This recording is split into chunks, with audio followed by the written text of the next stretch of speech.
At some point in the summer, during the summer, Ilan Kotler, who is our president, walked into my office, looked at all the papers, all the stuff, the boxes, and he says, "Rabbi, I can give you 2 or 3 volunteers to help you to clean up the office." I said, no, you don't understand. It's not about volunteers. This is not so simple. It's a very complicated process. And so I decided, he inspired me, so I decided to actually try to do this. It became a very emotional process for me. I'm sure we all have memories. We all have mementos and keepsakes. And I suspect most of us keep too much. How many of you feel you have too much stuff in your houses? Look at this. Almost everybody. We keep things that we thought at that point were very important. And then in retrospect, we realize we barely look at those things. Do you even know what's in your garage? Have you checked your garage or your attic? When was the last time you went through all of that stuff, right?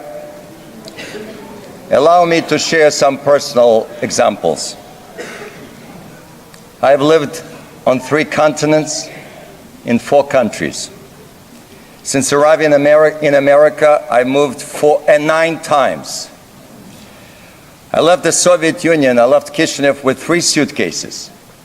1 suitcase had some clothes, a few sentimental items, and the rest was books and photographs. Since then, my possessions grew dramatically. In the last few times I had to move, I had to hire a professional company, and they arrived with a big truck to move me. This project of cleaning my office has led me to some serious thinking. I found a whole huge box of postcards and letters. Some of them personal, many of them are from people who I perhaps converted to Judaism, or married, or bar mitzvahed, or officiated at their parents' funerals. There are several boxes over there that have tapes of my lectures and sermons. I'm talking about tapes before they invented CDs or DVDs, right? Another box has a lot of newspaper articles, magazine articles. Some of them are about me. An essay I wrote when I applied to the rabbinical school 35 years ago. I keep it, I have it. All kinds of awards, certificates, and pictures, and more boxes. So the question is, do I need all of that stuff? And the second question is a deeper one. Why am I holding on to this? Is it simply nostalgia? Let me give you some additional examples of what I'm talking about. I found a Kishinev newspaper. I was 15 years old. There was a picture of me, yellow. You can barely see my face, when I won in a chess tournament. Should I keep that? I have 3 shelves right here in the library over there. 3 shelves of Russian novels and poetry that I read when I was a teenager. I have been schlepping them over oceans and seas. I have not opened it once since then. Do I continue carrying all of this, or should I let it go? How does one decide? That's a tough question. How do you decide what to hold on to and what to discard? For example, my first Israeli ID card.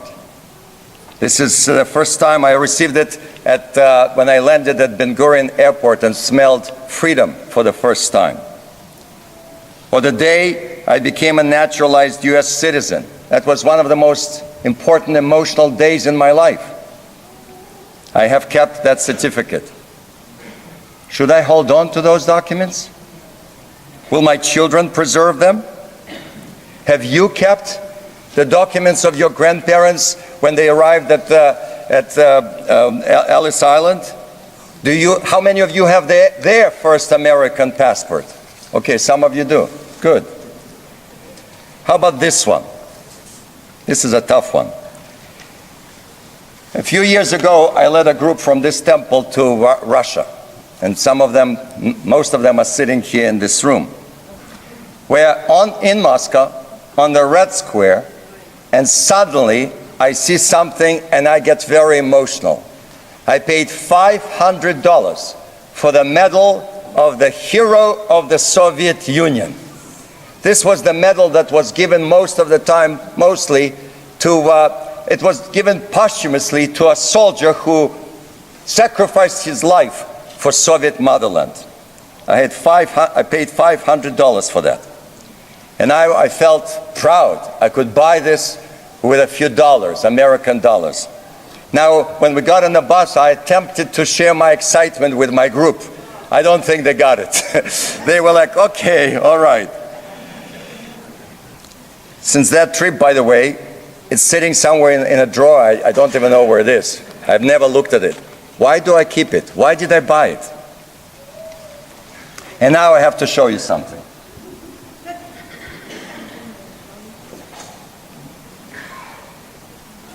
Some of you have seen it. It's hanging on the wall in my office. This is a poster of Lenin. These words I said almost every morning in my childhood and my youth. Lenin lived, Lenin lives, Lenin will live forever. Only when I became a religious Jew did I realize that they stole these words from our Siddur. This is what we say in Adon Olam. V'hu haya, v'hu oveh, v'hu yeh b'tifara. Why am I holding on to this in my office? It's a good question. A man who destroyed half of humanity and continues to affect history. So there are possessions we simply cannot part with. When you go through this process, you realize there are certain things that we hold on to because they remind us of people that we loved. I'm sure every one of you has a lot of sentimental things that are priceless to you because of what they signify and represent. And then there are things that remind us of who we are, or perhaps who we used to be. I have a little piece of paper, my Soviet exit visa. I was a refusnik. I went on a hunger strike and was arrested for that piece of paper. I was ready to die for that tiny little piece of paper that gave me freedom. It represents a very important part of my life, and therefore it is precious to me. Will my children consider it valuable? Will they keep it? But much more important question, should they keep it? Should they care about that piece of paper? And now I have another precious possession. Many years ago, I was teaching in Milwaukee, and at the end of the course, my group gave me this gift.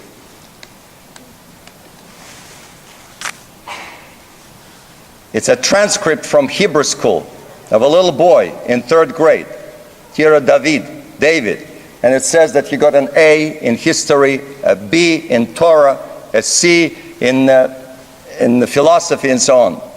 And then, this is the real yellow card, yellow star of David, that this Jewish boy had to wear in the Warsaw Ghetto.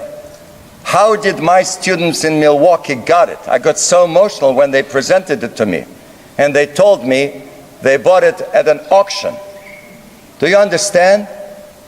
This person's child, a son or a daughter, decided, let's get $1,000 for this.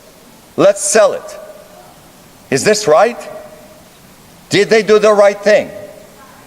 Or perhaps they didn't want to have another reminder of that horrible period in human history that affected their lives forever. So how do we decide what to do with our stuff? And obviously, I'm not talking about just tchotchkes. I'm talking about much more serious stuff. The emotional, the psychological stuff that we carry, our memories. There are two different attitudes to this question. One of them says, the past is the past. Leave it behind. Move on. Future. This is it. Let go of your memories. Is this a good philosophy? What do you think? What would Judaism say? Is that very Jewish? I don't think so.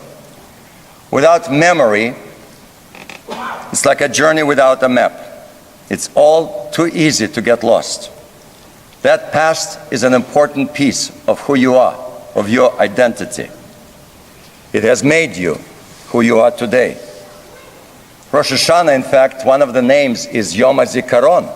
It's the day of remembrance. Many prayers keep repeating themselves. God remembers everything. We're going to say it right in a few minutes. God remembers everything. And we, when we hear the shofar, we are supposed to remember everything and be honest and pull it out, all those memories. This is what Rosh Hashanah and Yom Kippur are all about. This is the time to examine our actions so we can be better in the present and the future. We must learn from the past. Jewish people don't throw the Iskor, Zachor. We're going to stand up here and remember, remember, remember. This is a constant refrain. So that's the first attitude, one extreme. Enough, move on. The other extreme is the opposite. These are the people who hold on to the past and are paralyzed by it. They cannot move on. They cannot let go of things or memories. Now, some people remember only the sweet memories. They say, oh, that was paradise. Those times were perfect. Now, the other extreme, of course, people who hold on to bitter and harmful and toxic memories. Somebody came to talk to me last year and they told me about their friend, a girlfriend, who has been divorced for 13 years. But every time they get together for coffee, she begins to talk about her ex. She has so much hatred in her heart that the friends basically avoid her now. They don't want to get together anymore with her. Is that helpful to carry on that baggage? Obviously, extremes are not good. We all know. I've said this for many years. If you want to understand the Jewish attitude, look at one extreme to the other one, and usually Judaism is somewhere in the middle, almost on every issue, ladies and gentlemen. Judaism does not like extremes. We're not extremists. So neither one of those attitudes is a healthy one. But what is a healthy one? What is the right answer? What should we hold on to, and what should we let go? Which boxes go back to the garage, and which boxes we should get rid of? Again, I'm not talking about physical boxes. I'm talking about boxes in our souls, in our hearts, in our minds. And this is what we're supposed to do here for the next 10 days. High Holidays is the annual cleanup ritual. This is what we're here for, ladies and gentlemen. If you don't do this now, you missed the opportunity. So that's why I chose to speak about my difficult process, because I suddenly realized this is what we all have to do right now. What is the answer? During the next 10 days, as we prepare for the holiest day of the year, we must focus on cleansing our souls, getting rid of that is not good, because those important decisions affect our psychological, emotional, and spiritual health. So what does Judaism say? Can Judaism help us? You can guess my answer.